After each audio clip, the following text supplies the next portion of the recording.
Mr. Speaker, in proposing some revenue measures to achieve the 2025 fiscal target for your consideration, I'll first take you to the IMF requirement.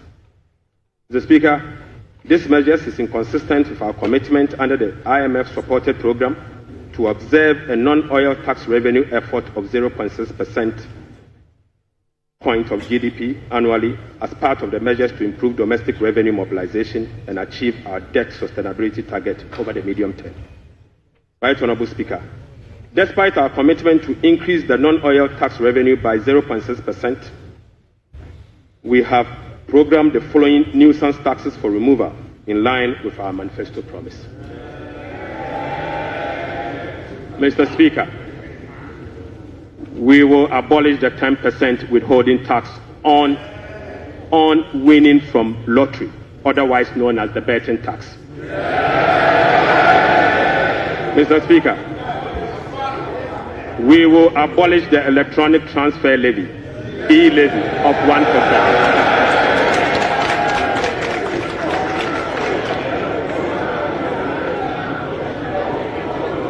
Mr.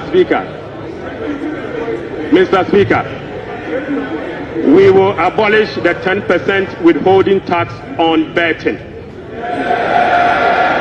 We will abolish the electronic transfer levy, E-Levy, of 1%. We will abolish the emission levy, otherwise as in Wusie tax. We will abolish the VAT on motor vehicle insurance policy. Mr. Speaker, we will abolish the 1.5% withholding tax on unprocessed gold by small-scale miners.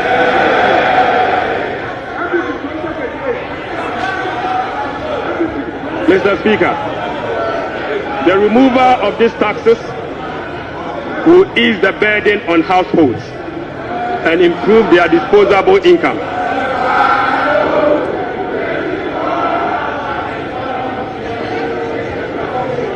Right, Honorable Speaker, the removal of these taxes will ease the burden on households and improve their disposable incomes.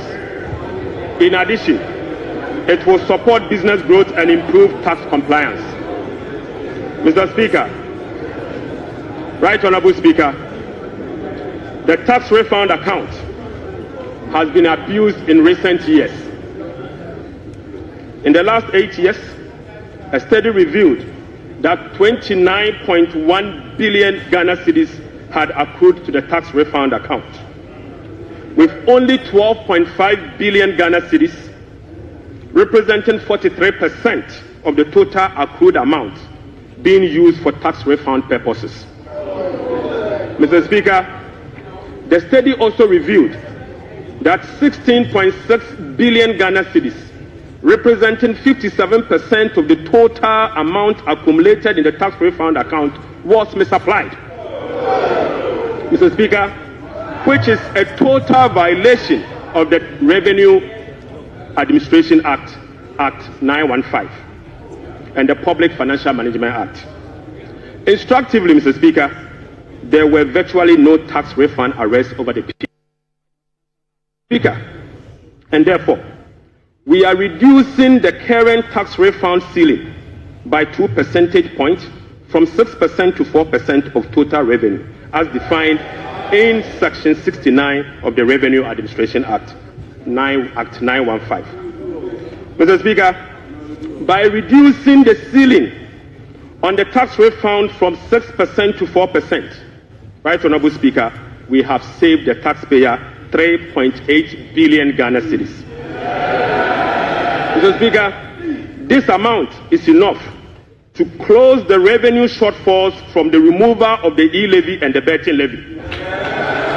Mr. Speaker, the E-Levy would have accrued 1.9 billion Ghana cedis, and the betting tax would have accrued 180 million.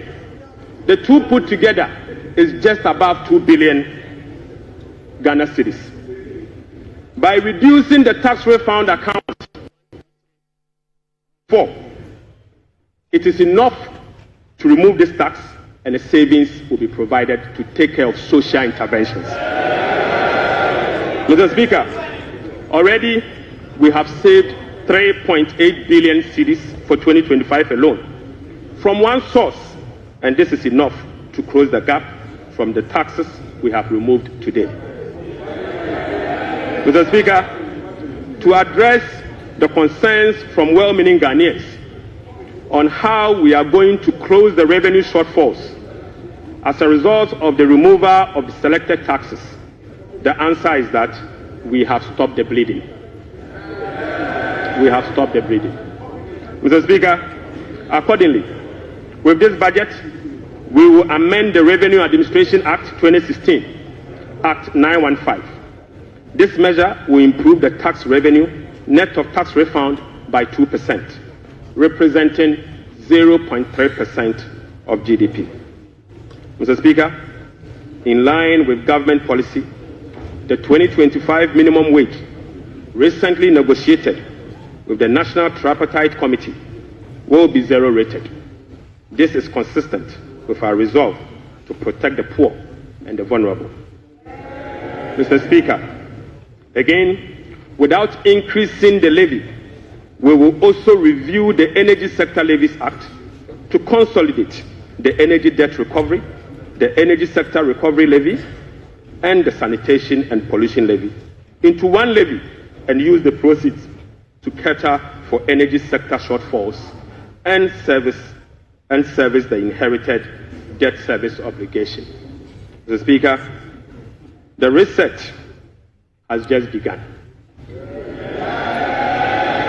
Right, Honorable Speaker, the rest of the energy sector levies, including the Road Fund Levy, Energy Fund Levy, Price Stabilization and Recovery Levy, Public Lighting Levy, and National Electrification Levy will remain to support the achievement of their intended objectives.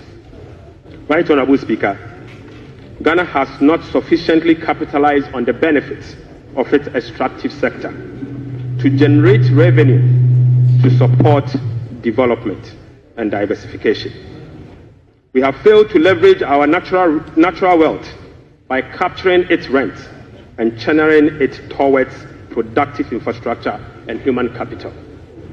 Natural resource rent, which is the difference between the revenue of a commodity and the average cost of producing that commodity, is about 14% of GDP in the case of Ghana. However, Mr. Speaker, revenue from extractive industry is around 1.5% of GDP only. This is because, as a country, we have failed to fully capture the economic rent of our natural resources. Mr. Speaker, whereas global gold prices have seen some significant increase in recent times, Ghana has not been able to take full advantage of the development. Subsequently, Mr. Speaker, we are proposing to increase the growth and sustainability levy from 1% on gross production of mining companies to 3% to enable the nation to have its fair share of the windfall. Mr. Speaker, we also propose to extend the sunset clause to 2028. Mr. Speaker, we also propose to extend the sunset clause of the special import levy to 2028. Mr. Speaker, Ghanaians and this Honorable House will recall that road tolls on public roads were zero rated in the year 2022. That road tolls on public roads were zero rated in the year 2022. Demand for construction and improvement of road infrastructure continues to increase, even as substantial arrests and claims in the road sector remains. Right, Honorable Speaker, while the annual average collection from road tolls have not been significant compared to its potential, the existing zero-rated policy for road tolls has increased the situation and dimmed the prospect of raising enough revenue from tolls to road construction and maintenance. Accordingly, government will work with the stakeholders, including the private sector, to roll out a technology-driven solution to reintroduce road tolls this year. as part of the big push. Right, Honourable Speaker, we will also strengthen the legal and regulatory regime for non-tax revenue and enforce the framework to improve service delivery. This will be achieved through the introduction of an overarching non-tax revenue legislation, amendment of existing relevant laws, and the development of a national non-tax revenue strategy and policy. Mr. Speaker, as part of the reforms to improve other non-tax revenue streams, government will explore the operationalization of a regulatory framework for collection, management, and reporting of property rates consistent with our medium-term revenue strategy 2024 to 2027 and the Local Government Act. Mr. Speaker, we believe that the local authorities must be given the opportunity to collect their own property rates. Mr. Speaker, the current compliance rate for SMEs and personal income tax is below 30%, which is extremely low. Government will embark on an aggressive and sustained tax education campaign in the next 2 to 3 years to ensure improved compliance and tax revenue mobilization. We will also institute a quarterly dialogue on tax issues among the Ghana Revenue Authority, Ministry of Finance, and the business community to ensure that issues affecting businesses are addressed promptly. Mr. Speaker, I now take you to VAT reforms, VAT reforms. Right, Honourable Speaker, we commit to the people of Ghana and this House, the business community, that we will undertake a comprehensive value-added tax reform this year. Mr. Speaker, with the aim to review the current distortions and cascading structure of the value-added tax regime. Ghana's effective rate, VAT rate, is about 22%. This is obviously because the 2.5% Get Fund levy, the National Health Insurance levy of 2.5%, and the COVID levy are well added to the base for a final determination of what is due for VAT purposes. Mr. Speaker, aside the high VAT rate, businesses are not permitted by law to claim their input VAT for NHIL, Get Fund, and COVID levy, compounding the burden on households. Right, Honourable Speaker, our VAT regime has been distorted and rendered inefficient. It combines both VAT and sales tax principles with a flat rate, standard rate, and levies. We have requested for technical assistance from the Fiscal Affairs Department of the IMF on VAT reforms. It is expected that the IMF mission will commence in April 2025. The recommendations from the Technical Assistance Mission are expected to inform our reform. Mr. Speaker, ahead of the IMF Technical Assistance Mission, I will inaugurate a VAT reform task force to hold broad consultation with key stakeholders for their input.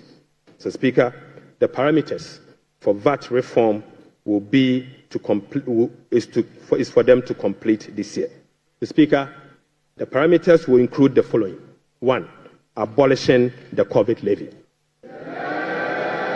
Mr. Speaker, reversing the decoupling of Get Fund and NHIL VAT from VAT.